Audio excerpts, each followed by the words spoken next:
Morning YouTubians, Gary, VW Jawbreaker. Welcome back to the next segment on the spare parts engine build for Jawbreaker.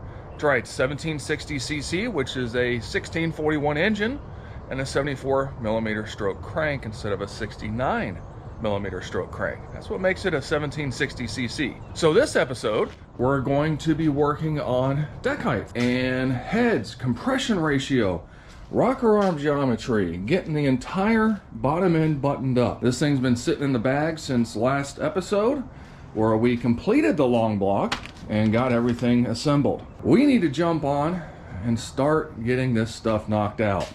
No, this is all not for Jawbreaker's engine. That's for another engine build over there that we got to start on here real soon as well. So let's dive into it and let's get rocking and rolling.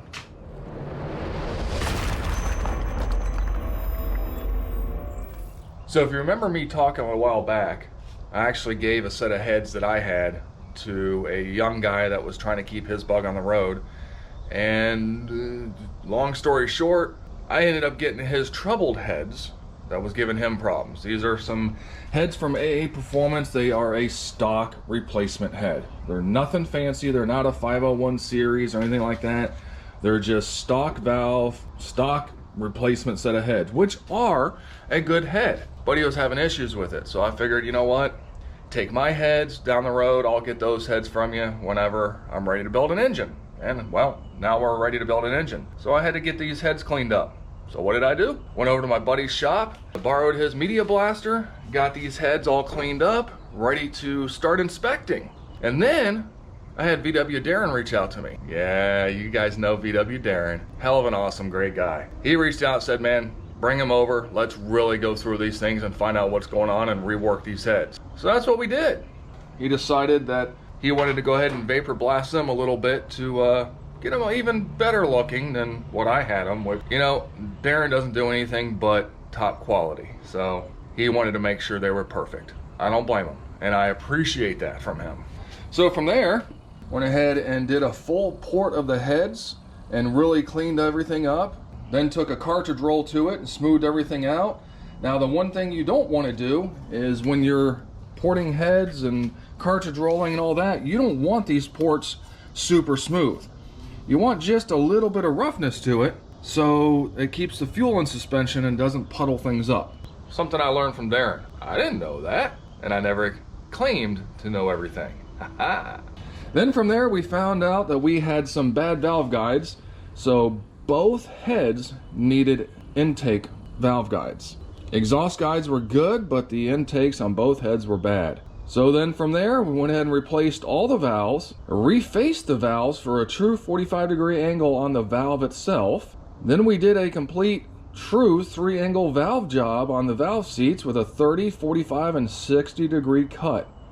From there, we lapped in the valves, reassembled the heads with new HD single springs, and that's where we're at now. Everything is squared away, ready to go. Dicom's still in there, but we've got new stainless valves, stock intakes, but definitely new exhaust valves. Again, ports are all cleaned up. And on the port itself, on the exhaust port, you really only want to take care of this upper ledge here. You really don't want to open it up anymore or oval it out or anything like that. It's just this one turn right here that you really want to work on. Same with porting the intake. You want to clean it out up top here and just kind of get it to flow a little nicer that way. You're just wanting to take care of and get rid of any sharp bends, right? So things flow. I really cannot thank Darrin enough. You know, we didn't record. He spent all freaking day working on these heads for me, and I can't thank him enough. I really can't. You know, it's awesome to see VW people take care of other VW people, right? Put good things out, you get good things in return. So Darrin, thank you, seriously. All right, moving on. So one thing I like to do before we get started is I like to take just a regular paint pen and mark my heads 1, 2, 3, and 4. Do the same thing with the jugs. So you got 1 paint dot, 2, 3, and 4. Now if you look closely here, you'll see an arrow. Can you see that? And it's difficult.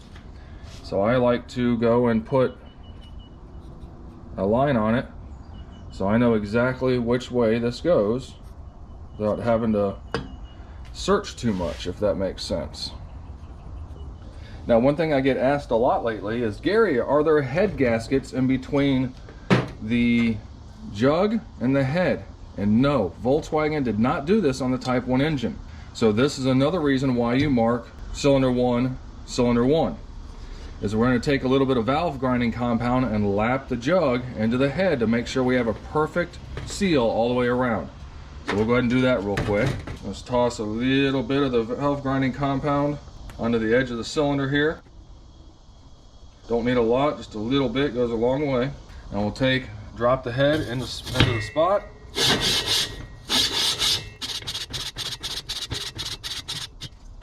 Clean it up real quick. And what you're going to see is an even ring all the way around. But what I mean by that even ring, you notice there's no gaps. It's an even ring all the way around. And that's how we know that we're going to get a perfectly good seal on that cylinder. So all we need to do, we got cylinder 1 done. Now we take cylinder 2 and do the same thing on number 2.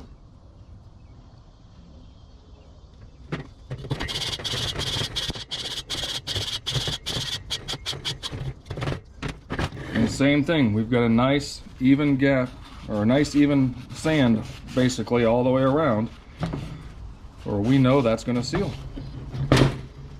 I'll do the other head and I'll bring you back. Now that we got that stuff cleaned up, sorted out, we need to CC the heads so we can start on our compression ratio for the engine. Step 1 that we're going to do first is I'm going to go ahead and again CC the head. We need to find out how much combustion is in here, what size this is. In order to do that, they sell a little kit with syringe, different size discs. Some people want to drop the disc in. Some people like to go and put grease or Vaseline or something around the edge to seal it. I just kind of plop it in there and hold it in place. Here, I'll show you. Make sure you have a spark plug in there, because if not, you've got a leak. And now that I grabbed the right size disc, pop that in there. Take your syringe, bottom line to the 60. I just use water. You use whatever you want. And start squeezing her in there. Alright, there we go. No air pocket. Little doohickey is just to the bottom. It's full. And this is out. That means that's 60 milliliters that went in there, which means this combustion chamber is 60 cc's. Now you want to verify that on all 4 to make sure that you're the same. And I've already done that off camera. So we know that these combustion chambers are 60 cc. That's going to be good for us, and I'll show you why. All right, we've got 1 piston cylinder mocked up. I'm going to go ahead and drop that down in place. No, we don't have the clips in it. We're just setting it down to do deck height. Now let's go ahead and push this down in place. We want that to seat in the case just like that. And now we'll go ahead and start measuring for deck height. Now, in order to measure deck height, which is the difference between the top of the piston and the top of the cylinder here, you want a minimum 40 thousandths with the piston down 40 thousandths. So you don't accidentally get piston to valve slap if something goes awry. So they have these tools, slap on there. You don't have to put all 4, just run 2 of them, and you don't have to torque them, just run them down snug, because all you want to do is make sure you hold this piston down. And that's it. Now, in order to get that measurement, we need to rotate the crank just a little bit. I got a negative deck height I'm coming up and hitting. Interesting. It just barely sticks up above. So what do we need to do? We need to figure that out. So one way we could do that is with some feeler gauges and a straight edge. So I think we'll start off with 10 thou.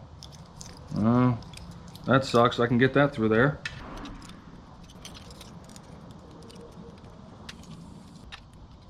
All right, so that's way too much. So we're right about 20 thou out of the hole. And boys and girls, that's why you measure things and don't assume. You need to know what your numbers are. Sure, slap it together and cross your fingers and hope for the best. If you want reliability and you want things to be right, measure them. I had some cylinder shims here, which basically, you know, you can use a combination of them, stack them, and they go in between the case and the cylinder to raise the cylinder up so the piston goes further down the cylinder. But I have the wrong combination there since we are 20,000 outside the cylinder. So I need to order some cylinder shims and get this set right. Now, one thing you can do, and I actually had several people go, that's not a 74 millimeter stroke crank. Now that it's mocked up, let's check it out. Because I think you might be right, but not like you think. Hang tight. So we'll go ahead and drop that cylinder all the way down to bottom dead center, right? Rotate it, make sure our cylinder's down, and drop a measurement. Now, we come up with 2.873 inches. Well, don't we need to add 20 thousandths because it was out of the cylinder by 20 thousandths? Because we're measuring from the top of the cylinder, right? So let's add, there we go. Now, let's convert that to metric. 73.52 millimeter stroke. So you're right, it's not a 74, it's a 73.5. Close enough for government work. Now, let's go to CB Performance's website and figure out compression. So we can say our engine bore, we know, is 87 millimeter. Our stroke, 73.5. Deck height, that's what we're trying to figure out. Combustion chamber CC, we know, is a 60 cc. Let's just say we want to shoot for a 7.5 to 1 compression ratio. We can click the deck height button, and we need to be at 48 thousandths. Nice. It's actually a 1748 cc, not a 1760. Close enough for government work. So, what does that mean? It means we need a 48 thousandth shim, but they don't make 48 thousandths. Oh, we also need, we're plus 20. So technically, we need that to be 68 thousandths. They don't make that. It's okay, just get it as close as you can. A couple of thousandths here and there is really not going to matter. But, let me show you this. I'm going to order 60 thou shims. And here's why. Here's a 40 thousand. Okay? Can you see that? It's about 37. So that 40 is not even 40, it's 37. Here's a 10. What's a 10 measure at? Actually, a 10 measures right around 10.5 to 11. So what does that mean? It means if we order the 60 thou, which would give us 40 thou, use this, should give us right around, hopefully 50, but we'll have to measure the 60s to find out. So I was hoping to fully get, you know, the top end together today. Obviously, that's not happening now. So again, I'll go ahead and order the correct shims, get those put in. But in the meantime, what I'm going to do, and I'll probably do it off camera because, you know, you really don't need to see how it's done, is I've got a hone here, and I'll use this and run it in the cylinders to kind of clean the cylinders up. Because again, these are all used. We're doing everything used parts, except for like the bearings, push rod tubes, gland nut, things of that nature. I mean, I've got to use flywheel. I've used clutch. I've used pretty much everything. Carburetor, intake. Trying to do this to show you guys you don't have to go out and spend $10,000 on all brand new parts to have an engine. Parts are within spec. You can run them. Actually, let me put this together real quick and I'll show you how to hone a quick cylinder real fast. All right, just wipe your cylinder out real well. We'll take a little bit of 30 weight oil or whatever weight you have. Lube up those cylinders. Next, we'll take our hone, plop it in there. You don't want to go fast, and you want to move it in to try to get like a 45 to 60 degree hatch. Okay, so spin it not real fast and just work it back and forth.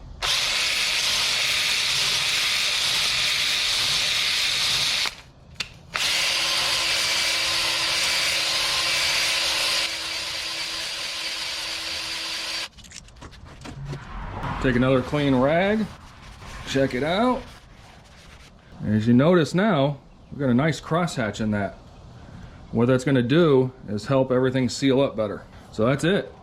Just need to do that 3 more times and that'll pretty much be done. We can go ahead and assemble our pistons and cylinders at least. So I went ahead and wiped them out real good with brake clean after honing it. So just remember, the flat side of the cylinder goes to inside of the case because the two butt up against each other, and your arrow points towards the flywheel. So what we need to do is, I've got some clean hands, put a little bit of oil.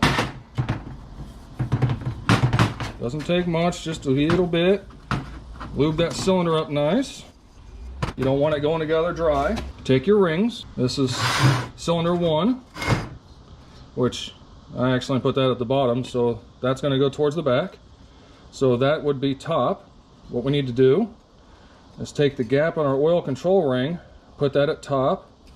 I like to put this ring over about 10 o'clock, and then your top ring over right around 2 o'clock. Or 1 o'clock, I should say. So like 10, 11 o'clock, 1, 2 o'clock, somewhere in there, because you want them staggered. You don't want those two up against each other, because then you're going to lose some compression. Drop that in there. Take our little band clamp, bring it up just a little bit, pinch it together. There we go. That one is done. Just tap it out slowly until you get the wrist pin area just visible, and you're done. Then you can put your clip in the one side, put your wrist pin in, and she's pretty much ready to assemble as soon as we get the spacers.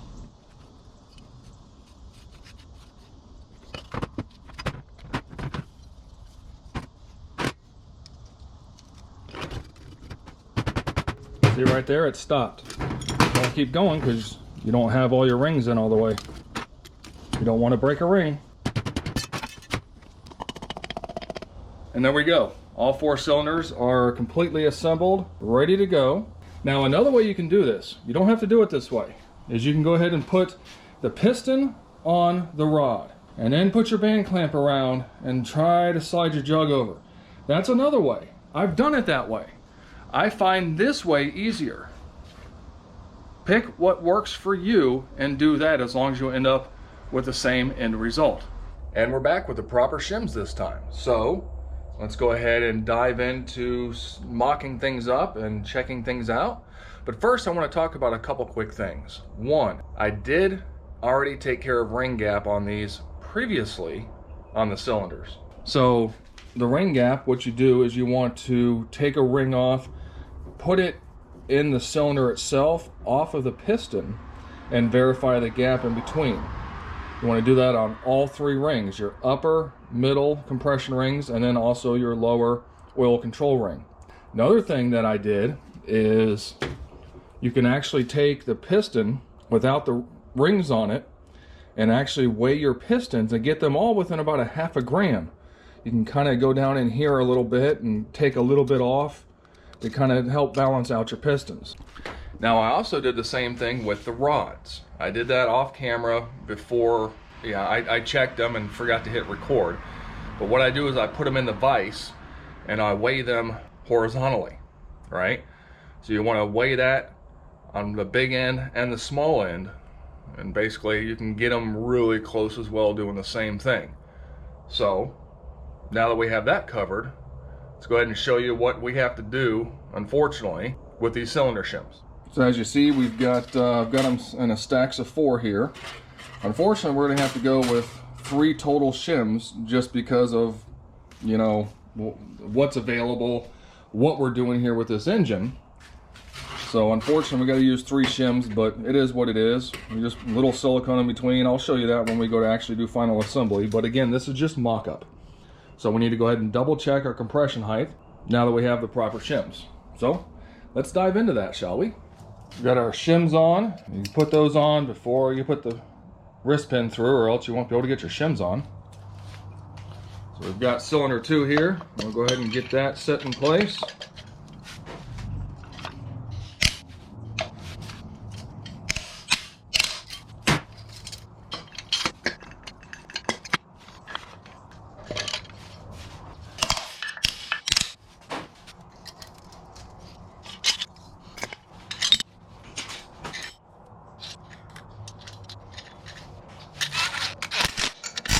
Now we'll go ahead and rock this over to exactly top dead center.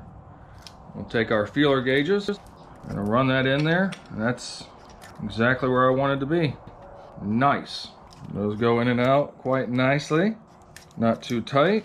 And that is a 25, a 20, and a 6, so we're at 51 thousandths of deck, and again, you need a minimum of 40. I could do away with one of those shims, but that'd be putting me really tight at 40, and I don't really want to be there. So let's go ahead and do the math real quick. All right, so again, we have an 87 millimeter stroke, or 87 millimeter piston, 73.5 stroke. We have 51 thousandths of deck, 60 cc head. Where are we at? 7.5 to 1. I'll take it. That'll be a good runner. So now that our deck height is set, we can go ahead and move on to rocker arm geometry, which we need to go ahead and mock up a head without the pushrod tubes. Again, remember, this is mock-up. We don't have the clips in for the wrist pins. We have no sealant. We're just mocking up because we want to verify everything here. So we'll go ahead and remove this, set a head on there, torque a head down, and then, yeah, put some rockers on there and start checking rocker arm geometry. And of course, you want to double check your deck height on the other side also. We're on the 1-2 side right now. You want to check it on the 3-4 side because something can be off in your case. I've actually seen it where you've needed to have different shims on one side of the case and the other side of the case in order to keep your deck height the same. If it's off by a thou, thou and a half, 2 thou, it's really not going to make that big of a difference. You're off more than that, something, your case has been decked or something's been done and you need to correct it. So do what you got to do to make things right. Again, this is why we mock things up. Enough jibber jabber. Let's get crack-a-lacking and move on.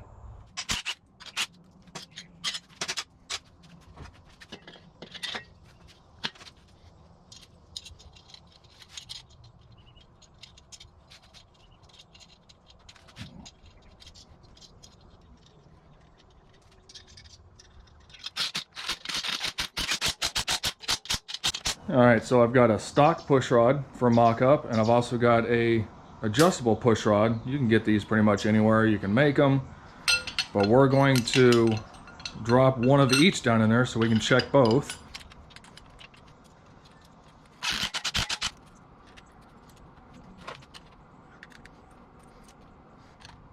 And now that we have that set up, we need to go ahead and rotate the engine and measure our half lift. So first we need to get our total lift. Just slowly rotate that over. 1, 2. Oh, right around 300 thousandths lift. So we back that up to 150. That'll be our half lift. So we're back to 0. Valve is closed.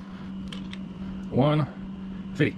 So now we'll go ahead and move this out of the way, so that way we can kind of take a look here and see what we're seeing. So it might be kind of hard to tell. This is just my piece of angle iron that I bolt to the exhaust studs to be able to check our dial indicator to. So what you're looking for is tip of the valve and back here to be about level.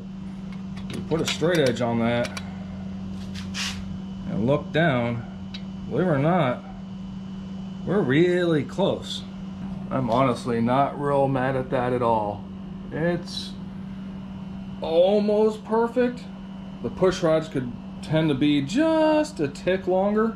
I don't know if it's really worth just that little bit more in doing custom push rods. I really don't know. Oh, real quick, this is the piece of angle iron that I have cut.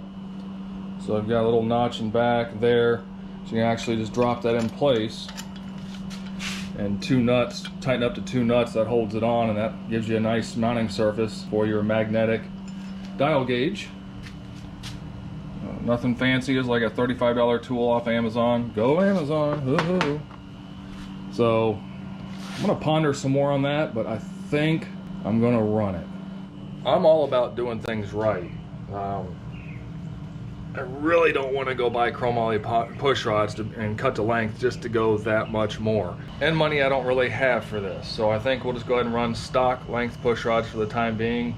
We can always revisit this later. But again, it's right there. It's so stinking close. I think I'm just going to go ahead and go with it. But we are going to have to, these are solid rocker shafts. and these are just a set I bought used.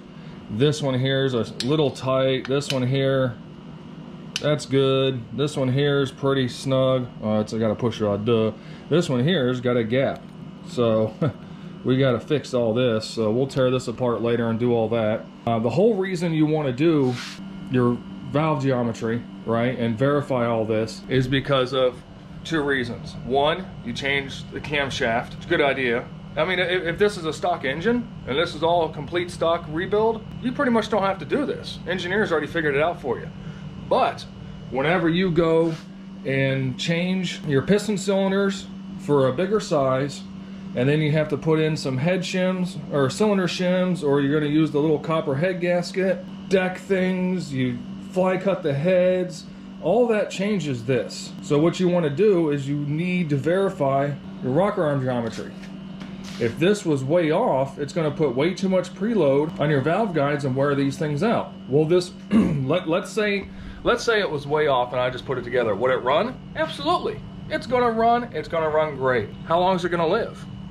Talk to me in 10, 20,000 miles. That's where the difference comes in. You want the longevity, right? You want things to last. Who wants to keep dumping money into their stuff every 10, 20, 30,000 miles? I don't. I want to build things to last. Look at that 2054. That thing's 4.5 years old. Got 12, 13,000 on it, 15,000 on it. Still runs like a top, no issues. Build it right once and move on. So why solid rocker shafts over the stock? The stock has the little clips on the end, and solid rocker shafts have a bolt. Those little clips can come off. Instead of shimming it with multiple shims to get everything right, you got wavy washers, those can break. This is not needed with a stock setup, okay? But as soon as you put heavy single duty springs or dual valve springs, ixnay from the stock. If you're running everything stock, stock is fine. If you run heavy duty valve springs, upgrade. It's simple, it really is. Oh, and one other thing, again, this is mock-up. These little nylock nuts that come in the rebuild kits and stuff like that, do not use these for your rocker arms, okay? These are actually pretty soft material. So if you don't have a stock nut to go on here, I'm gonna tell you a little something, little secret. As soon as you start going up and putting ratio rockers on here, 1.25s, 1.3s, 1.4s, 1.5s, the easiest thing to do is you can actually run a head stud nut. It's the same diameter. These right here, these are actually a 10 mil, but if you have 8mm head studs, that's the same diameter as that. So you can actually run, hold on, let me show you. So you still put your factory wavy washer underneath, but there you go, that is a 10 or an 8mm head stud nut, and it'll go right on there. This is a harder material than the little nylock nuts that come with the kits. So literally, right there, easy upgrade. Screws right on. Now, unfortunately, instead of being 13mm, the outside's 15mm. Doesn't matter. You're gonna get better clamping force and a stronger nut, keep from getting that pull. Trust me, ask me how I know. That 2054, yeah, I was like, oh, those little nylocks look pretty. Let me put those on the rockers. With an FK8 cam, 1:4:1 rockers. Yeah, that thing lasted about 50 miles till I jumped on it real hard, and the entire rocker arm assembly, yep, studs were fine. The nuts stripped. Don't run nylock nuts on your rocker arms. I don't care if it's stock or not. Don't use them. All right, now that we have our #1 piston sitting here, everything's clocked, ready to go. Remember, the flat side here is the inside, faces the other cylinder. So we want to go and put our wrist pin retainer, I call them Jesus clips, because when they fly you go, oh Jesus! On these clips, there's a kind of a rounded side and then a sharp side. I like to put the sharp side out so it really sits heavy in that groove. So get yourself a good set of split ring pliers. Oh, there we go. I felt it click. And now that it's in place, if you notice, you can spin it, you can rotate it. So we are in place. So now that we're in place, we don't want to put our wrist pin in yet because we need to get the shims on. So take yourself a rag, some brake cleaner, clean up your surfaces really well on the cylinder base and also on the case itself. I also like to wipe down my shims to make sure that there's no oil on those. Again, kind of stinks we got to do 3, but it is what it is. You just want to make sure you get all the oils off so your sealant of choice sticks properly. Now, I prefer to use ultra black silicone. You use whatever your little heart desires. A thin bead around, nothing crazy. Yes, that's a goop right there, but I want to get that clunk out of there. And we'll go ahead and set one down in place. Run a very thin bead. All right, we're good there. I like to put a thicker, thinner, and then a thicker again, because these little ones right here like to tend to bend a little easy. And I am literally wiping as much as I can away, just giving a slight little bit right there. And do the same thing again. This can be a little fatter if you like. Make sure we got a nice even bead all the way around. Now we're going to put a wrist pin in and go ahead and assemble it onto the engine. Just make sure that you give yourself a little oil on the wrist pin, lube it up a little bit, helps it slide in a little easier. Now remember, wrist pins on this side, the inside, the flat side. So we need to make sure that we do the wrist pin on the other side because we're not mocking up anymore. Then we go ahead and take our clip, and remember, sharp side out towards us. If you want to throw a paper towel or something down in there to keep it from dropping it, that's up to you. And you should be able to take it and rotate it if it is in all the way. Another thing you can do, take a little screwdriver and just tap, tap, tap it. Make sure it's home. You don't want that coming out. Oh, she's spinning nice, she's rotating. So now, let's go ahead and push this all the way down to its home.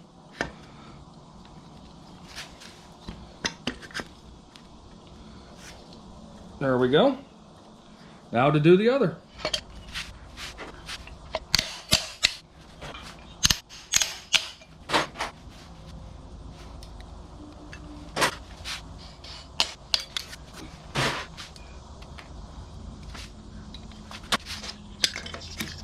Now something else to remember, make sure you do not forget your cylinder deflector that goes on the bottom before you put your head on. And this side's kind of a pain in the butt because your case studs, these two shorter ones go towards the bottom, these two longer ones go up towards the top through that last fin.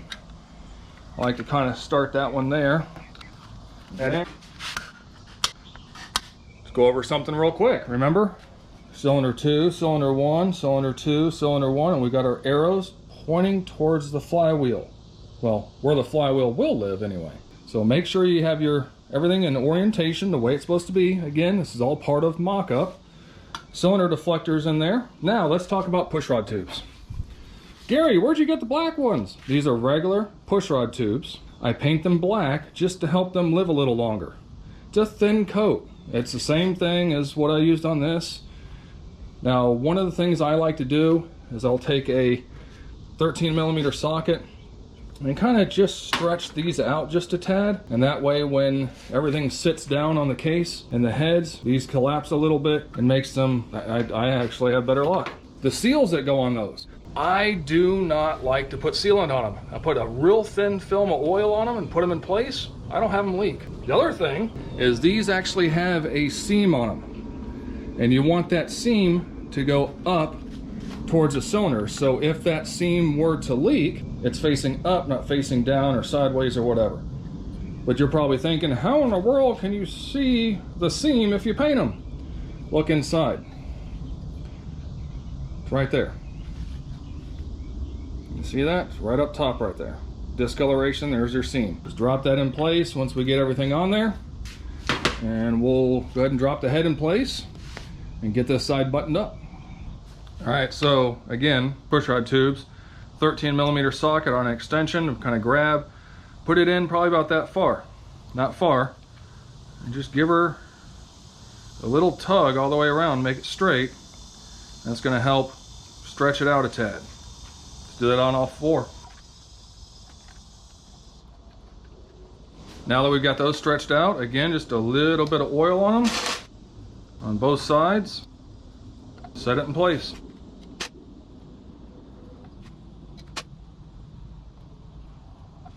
Now we're ready for our head. Now remember, you have it marked, cylinder 1, cylinder 2. That worked well. Kind of forgot. Whoops, whatever. Now you can also take that same 13mm and kind of just make sure that it's centered up real nice. Don't drop it down in there, you'll have a bad day. Well, not really a bad day, you'll just have to take everything back apart. So now that we have that squared away, I'm going to start putting our hardware on.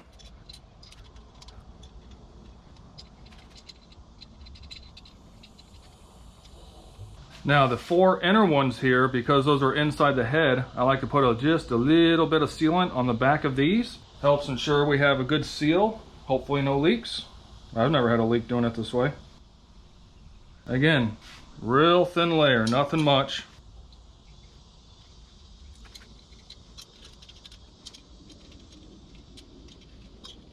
Now your initial torque sequence, I'll put a chart up. You're going to run the centers in first, then the outers, and then you'll crisscross. So we'll just use the impact to kind of bring everything down.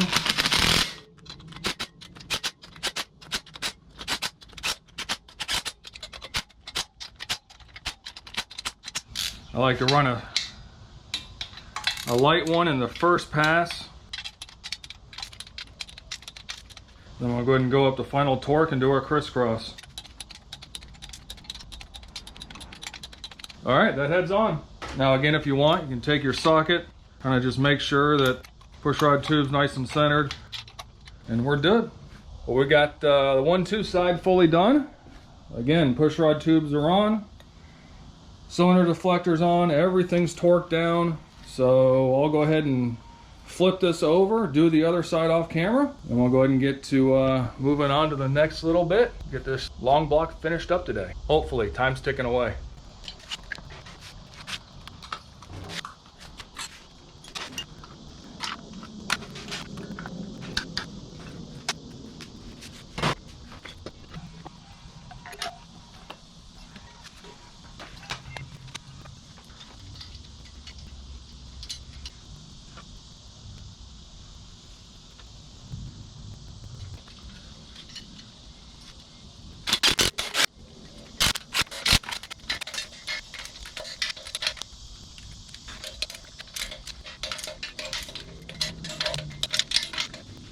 Getting hot out here, I had to put the camera in the fridge for a little bit. So now that we have the long block pretty much assembled except for rocker arms, I want to go ahead and get the distributor in place. Now you need to make sure that you have 2 shims that go in between the bottom of the distributor drive gear and the case.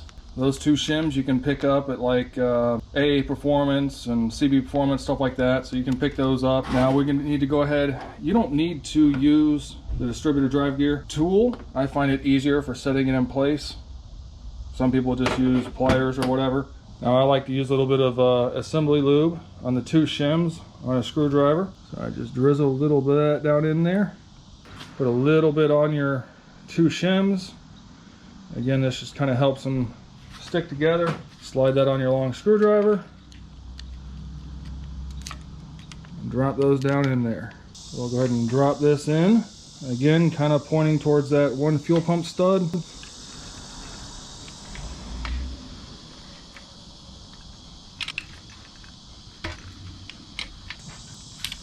We're going to drop our distributor in. Now we need to put a little oil on the O-ring.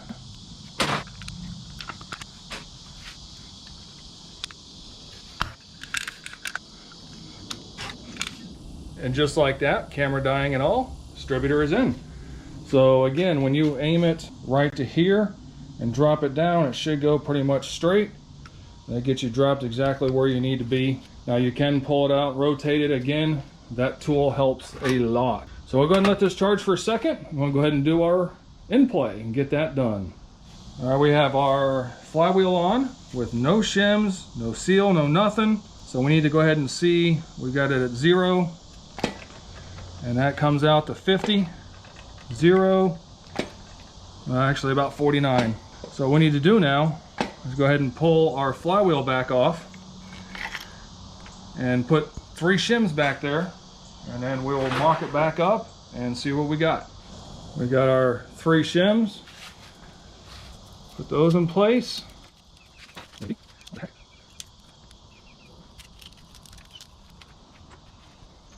And on an 8-dial flywheel, I like to put a mark top dead center.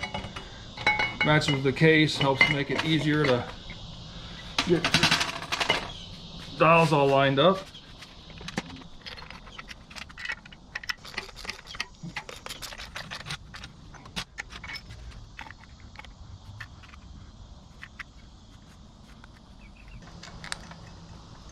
That's a little too tight. We've got about 2 thousandths. So we need to do another combination of shims in order to get that correct. All right, 3rd time's the charm. So we get that set. All right, we're 0. Sitting right about 4th thou. So we go to 3 and negative, yeah. So we're right at 4th thou, which should be good. Bada bing, bada boom. Now with our shims still in place, all 3 shims, we'll go ahead and put in our rear main seal, front main seal.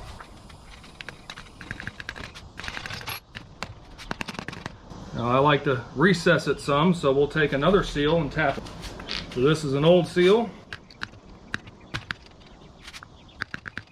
And there we go, it's all the way in. Now you want to take some, and you want to lube this up because you don't want it to start dry. I take just a thin film of grease and run that grease around that lip. It's not going to run off like oil will.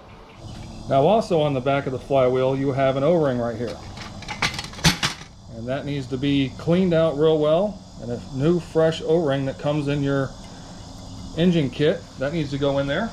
And that we can stick a little bit of the assembly lube on it. Again, you don't want everything dry. And even though we have the grease on the other side, run just a little bit of that assembly lube around just to make sure everything's nice and coated, nice and lubricated. Clean up our mess. All right, she's ready to install. So again, that mark comes in handy. Get your flywheel lined up, land nut, flywheel lock, just set it in place. You don't have to bolt it down. And we'll go ahead and draw that in. Little something I like to do to remember, piece of tape, torque me. Well, that's pretty much a wrap. We've got the bottom end pretty much together except for rocker arms and push rods, because again, I'm kind of running out of time. I've got about, I don't know, 20 minutes to get fully cleaned up, everything put away, and all that jazz before my daughter gets here. She's stopping by today from college, so that's going to always take top priority. We've been out here now about 4.5 hours working on this, so, you know, perfection takes time. And am I perfect? Oh no! But we make it as good as we can with what we have, right? Really the only thing left from the short block is gonna be spacing out those rockers, getting those working. Now, as you see, we're pretty much done. I mean, sheet metal, oil cooler, things of that nature. Intake, carb, this thing will be about ready to run. But unfortunately, I'm still waiting on parts. I'm still waiting on a lot of the tins and things of that nature. So we're gonna go ahead and table this for now. I know it's not what you wanna hear. You wanna hear it run. Me too. Table this for now till we get the rest of the tins and parts here that we need. Let's go ahead and start on this other motor we have. It's gonna be pretty cool. Just wait till you hear what kind of parts we're putting in this baby. It's gonna be nice. So guys, I appreciate you being here. Thanks so much for sticking around. If you made it this far, do me a favor, comment below. Long block is done. Thanks guys. Be kind to one another until the next time. Be good.